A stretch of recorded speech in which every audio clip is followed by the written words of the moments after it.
Hello guys, welcome back to my channel.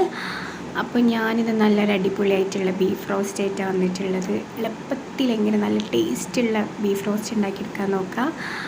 അപ്പോൾ വീഡിയോയിലേക്ക് പോകുന്നതിന് മുന്നേ നമ്മൾ ചാനലൊന്ന് സബ്സ്ക്രൈബ് ചെയ്യുക, സപ്പോർട്ട് ചെയ്യുക, ലൈക്ക് ചെയ്യുക, ഷെയർ ചെയ്യുക.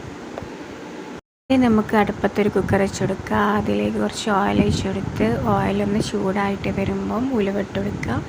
ഉലുവൊന്ന് മുരിഞ്ഞ് വരുമ്പോൾ അതിലേക്ക് ഞാൻ കറിവേപ്പിലാണ് ഇട്ട് കൊടുക്കുന്നത്. കറിവേപ്പില ഒന്ന് റെഡിയായി വരുമ്പം അതിലേക്ക് എന്തിട്ട് കൊടുക്കുക, ഇഞ്ചി വെളുത്തുള്ളിയും കൂടി ഇട്ട് കൊടുത്ത്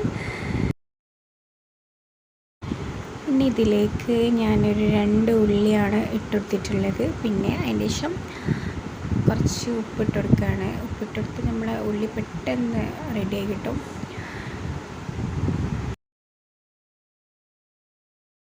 ഉള്ളി ഒന്ന് റെഡിയായി വന്നപ്പോൾ ഒരു ബ്രൗണിഷ് കളറായപ്പോൾ ഞാൻ പച്ചമുളക് ഇട്ട് കൊടുത്തിട്ടുണ്ട്.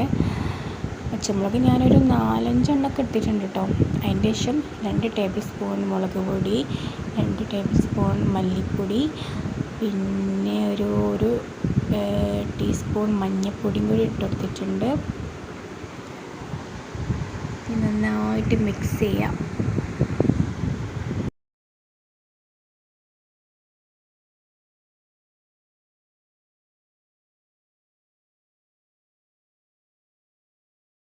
പിന്നെ ഞാനിതിലേക്ക് കുറച്ച് ഗരം മസാലപ്പൊടി ചേർത്ത് കൊടുക്കുന്നുണ്ട്. അതെനിക്ക് ഇടാൻ മറന്നു പോയതാണ്. അപ്പോൾ ഞാൻ ഇതിലേക്ക് ചേർത്ത് കൊടുക്കുന്നുണ്ട്.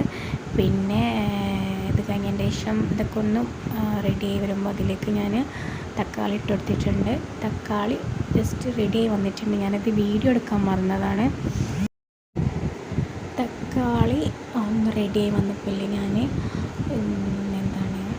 കുരുമുളക് പൊടി ഇട്ട് കൊടുക്കുകയാണ്. ഒരു 2 ടീസ്പൂണോളം കുരുമുളക് പൊടി ഇട്ട് കൊടുത്തിട്ടുണ്ട്. എന്നിട്ട് ലാസ്റ്റ് ഞാൻ നമ്മളെ കഴുകി വൃത്തിയാക്കി വെച്ച് ഇറച്ചി ഇട്ട് കൊടുക്കുകയാണ്. ഇത് നന്നായിട്ട് നല്ലോണം മിക്സ് ചെയ്യാം.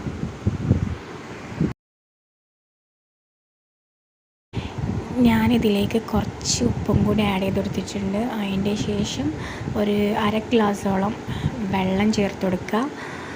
എന്നിട്ട് അടച്ച് വെച്ചിട്ട് നന്നായിട്ട് വേവിക്കുക. ഒരു 4 വിസിൽ വന്നാൽ മതിയാവും.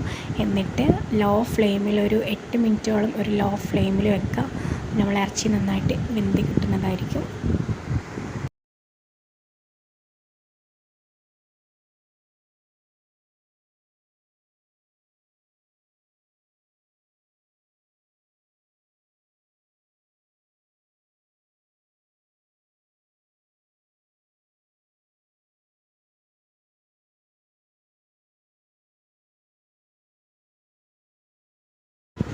അങ്ങനെ ബീഫ് റോസ്റ്റ് റെഡിയായി വന്നിട്ടുണ്ട്.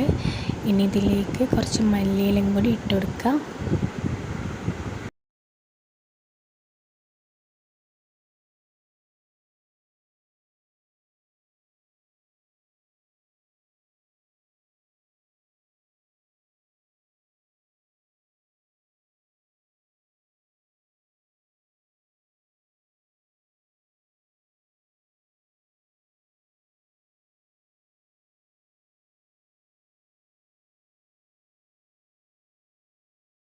അങ്ങനെ ടേസ്റ്റി ആയിട്ടുള്ള ബീഫ് റോസ്റ്റ് റെഡി ആയിട്ടുണ്ട്.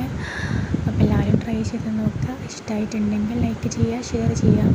Thank you.